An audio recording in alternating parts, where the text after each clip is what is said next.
नेता है, ऑर्गेनाइजेशंस का प्रमुख है, इंटेलेक्चुअल्स है, पूरा लोग इधर आए हैं। मैं तो वीजीआर नारगोनी है, मैं तेलंगाना स्टेट से आए, इधर साउथ इंडिया से है। हमारा पॉलिटिकल पार्टी तो राज्याधिकार पार्टी है, नेशनल प्रेसिडेंट है मैं। वो अखिलेंद्र प्रताप सिंह साहब से थोड़ा दिन से संपर्क रह के मिले। वो प्रताप सिंह साहब ने बहुत कोशिश कर रहे, वो कम्युनिस्ट लोगों को और बहुजन लोगों को और पिछले लोगों को इकट्ठा करने में, एक नया मूवमेंट लाने के लिए, कोऑर्डिनेशन करने के लिए बहुत महीने से कोशिश तो कर रहे। वो नया मूवमेंट लाने के लिए अभी तो कांग्रेस पार्टी कमज़ोर हो रही, बीजेपी तो वो सारा स्टेट्स में एक एक स्टेट्स को लेके सत्ता में आ रहे हैं। पहले तो वो कम्युनिस्ट मूवमेंट, वो मूवमेंट बहुत बड़ा मूवमेंट है पहले दिन में। बाद में कम्युनिस्ट मूवमेंट भी कमज़ोर हो गए, अभी कांग्रेस मूवमेंट भी कमज़ोर हो रहे। वो बहुजन मूवमेंट, वो कांशीराम साहब आने के बाद देश में बहुजन मूवमेंट भी बहुत वो नेशनल लेवल में आ गए हैं। मगर वो आज़ाद आने के बाद 1947 के बाद वो पॉलिटिकल गुलामी लोग, वो ज़्यादा कम्युनिटीज़ है, पूरा वो देश में 50% पिछले वर्गों हैं, 50% पॉपुलेशन पिछले वर्गों का है। वो पिछले वर्गों में ज़्यादा पॉपुलेशन पिछले वर्गों है और मोस्ट एक्सट्रीम बैकवर्ड कम्युनिटीज़ है। वो घुमंती कम्युनिटीज़ भी है। घुमंती कम्युनिटीज़ बोले तो वो बेगिंग कम्युनिटी है। वो ओबीसी कम्युनिटी में 3600 कैस्ट है, उसमें आधा ज़्यादा most backward, extreme backward community है, घुमंती कम्युनिटी है। इसलिए वो लोग वो हिस्सा में, वो एम्प्लॉयमेंट में हिस्सा नहीं है, पॉलिटिकल पावर में हिस्सा नहीं है, लोकसभा में नहीं है, असेंबली में नहीं है, वो लोकल बॉडी इलेक्शंस भी नहीं मिल रहा। थोड़ा थोड़ा वो ज़्यादा पॉपुलेशन जैसे यादव कम्युनिटी है, वो लोधी कम्युनिटी है हमारा पास, दूसरा वो पिछले वर्गों को कम्युनिटीज़ को थोड़ा थोड़ा एक एक सीट्स मिल रहे हैं। इसलिए अभी आज़ाद आने के बाद 79 ईयर्स हो गया है, अभी 50% ओबीसी लोगों को सत्ता में नहीं है। ओबीसी लोगों को थोड़ा खाना मिल रहे, घर तो है, कार भी है, वो कपड़ा भी पहन रहे, मगर असेंबली ओपन नहीं है। वो लोगों को असेंबली ओपन नहीं है, लोकसभा ओपन नहीं है। वो पॉलिटिकल अनटचबुल्स ही है। 50% ओबीसी लोग पॉलिटिकल अनटचबिलिटी में है। वो एससी एसटी लोगों को नॉमिनल रिप्रेजेंटेशन तो है, रिजर्वेशन जैसा है, रिजर्वेशन तरफ से नॉमिनल रिप्रेजेंटेशन तो मिल रहा, एमपी एमएलए सीट्स तो मिल रहा, मगर real political power SC ST लोगों को भी नहीं है। वो मुसलमान कम्युनिटी को भी, वो पसमानदा कम्युनिटी है और बैकवर्ड कम्युनिटी मुसलमान में भी है, मगर वो लोगों को भी एम्प्लॉयमेंट में हिस्सा नहीं है, एजुकेशन में हिस्सा नहीं है, वो पॉलिटिकल पावर में भी हिस्सा नहीं है।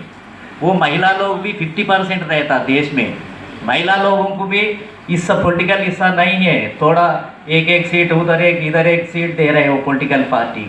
इसलिए ओबीसी लोग पॉलिटिकल गुलामी है, वो एससी एसटी लोग नॉमिनल रिप्रेजेंटेशन है, वो मुसलमान कम्युनिटी की रिप्रेजेंटेशन नहीं है और महिला लोग भी रिप्रेजेंटेशन नहीं है। पूरा 85% के ऊपर वो पॉलिटिकल गुलामी समूह है ये देश में।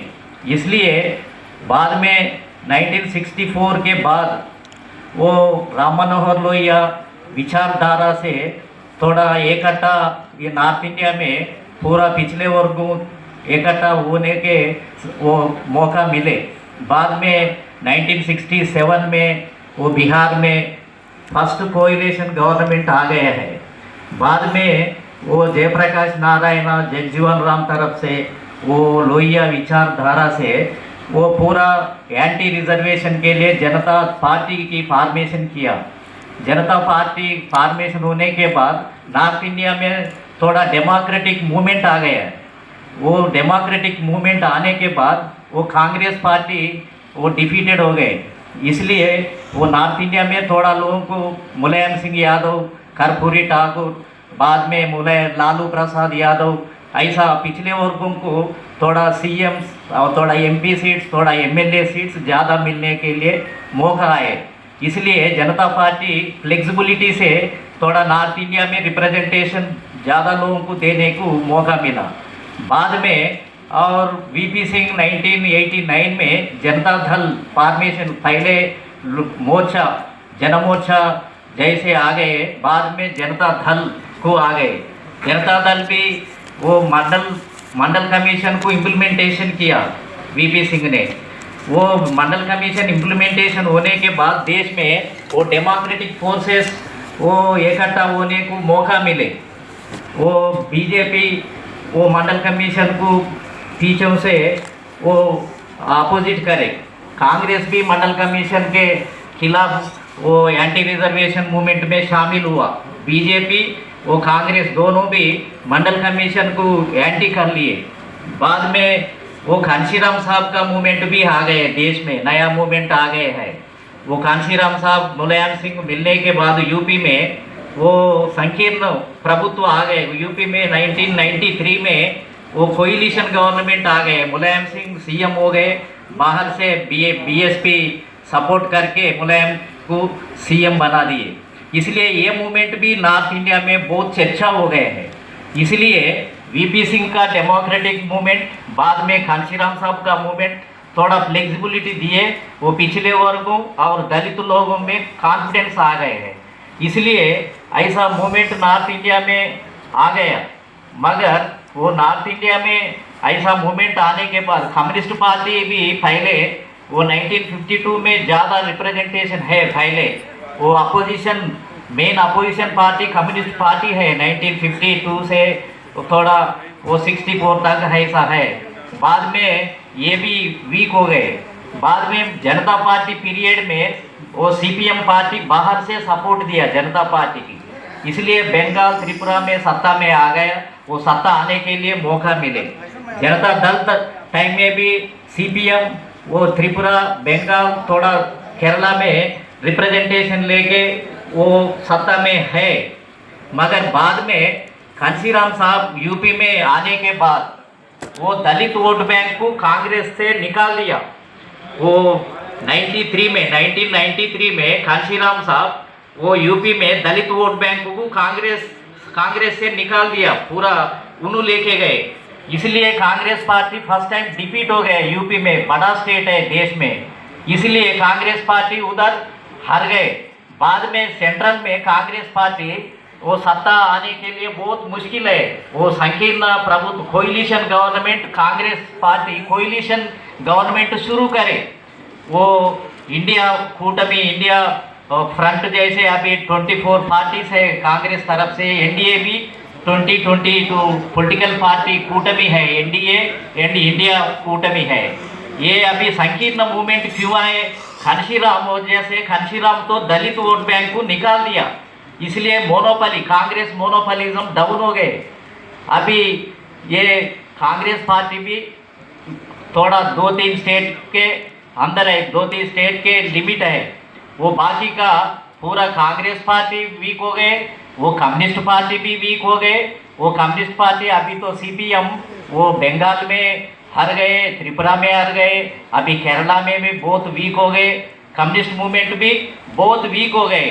अभी वो लेफ्ट फोर्स वीक होने के बाद अभी अखिलेंद्र प्रताप सिंह तो सोच रहे वो पूरा बाकी का वो कम्युनिस्ट फोर्सेस में वो दूसरा छोटा छोटा ग्रुप्स है, वो बहुजन ग्रुप्स है।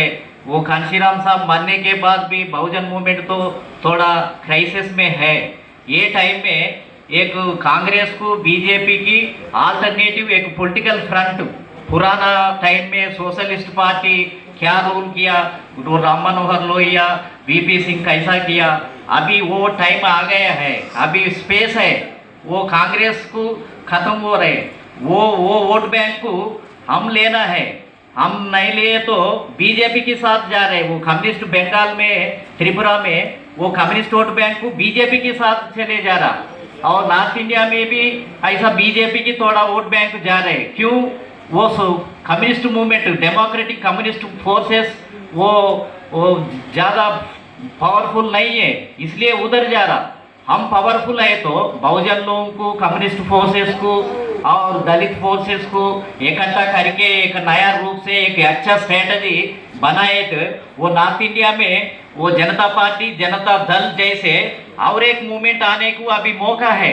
वो अखिलेंद्र प्रताप सिंह साहब ने, वो सीनियर लीडर है, अभी वो हर एक स्टेट्स में बहुत डेमोक्रेटिक फोर्सेस है, बात करके इकट्ठा करके एक नया नाम से सेंट्रल में एक अच्छा मूवमेंट लाने का अच्छा मौका है।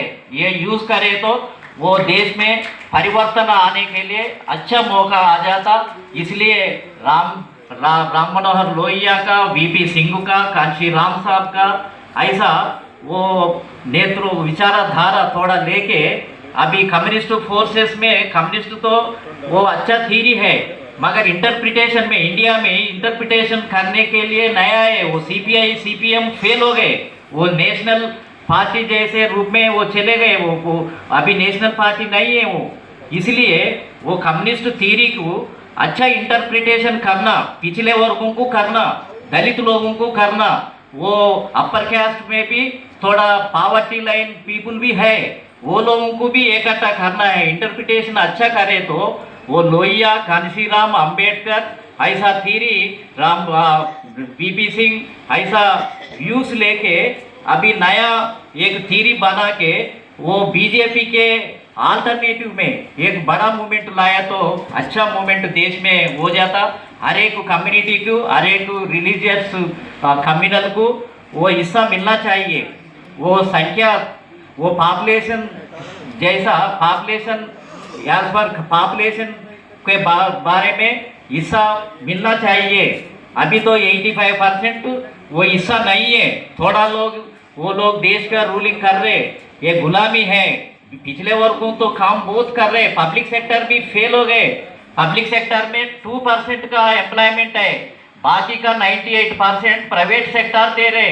वो प्लम्बरिंग कर रहे, फ्लोरिंग कर रहे, वो कंस्ट्रक्शन वर्क में है। ग्लोबलाइजेशन ने बहुत काम किया, काम दे रहे।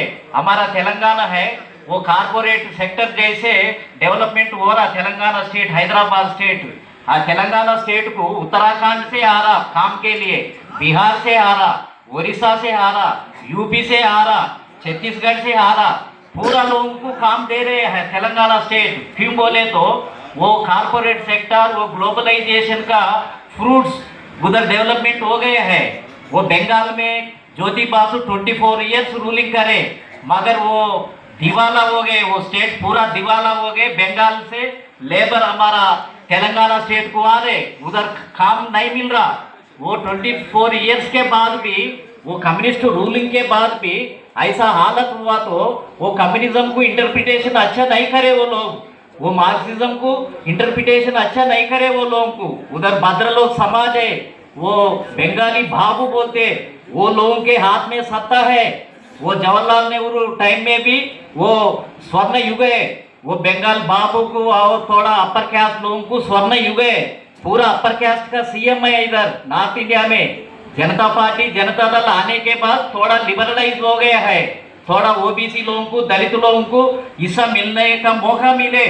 मगर कांग्रेस पार्टी पूरा 100% ये 2-3 कम्युनिटी का पार्टी है जैसे बन गए, वो लिबरेट करके अभी अच्छा डेमोक्रेटिक कंट्री को बनने के लिए ऐसा सीनियर नेता है वो अखिलेंद्र प्रताप सिंह साहब इधर वो मंच में बैठे हैं। सीनियर लोग हैं, बहुत एक्सपीरियंस पर्सन है, मिलके अच्छा स्ट्रेटजी बनाए तो देश में अच्छा डेमोक्रेटिक कंट्री बना के ऐसा आने को मौका है। इसलिए ऐसा कोशिश करना है बोल के मैं अपील कर रहे। मेरे को इतना टाइम दिए, बहुत बहुत धन्यवाद दे रहे। Thank you.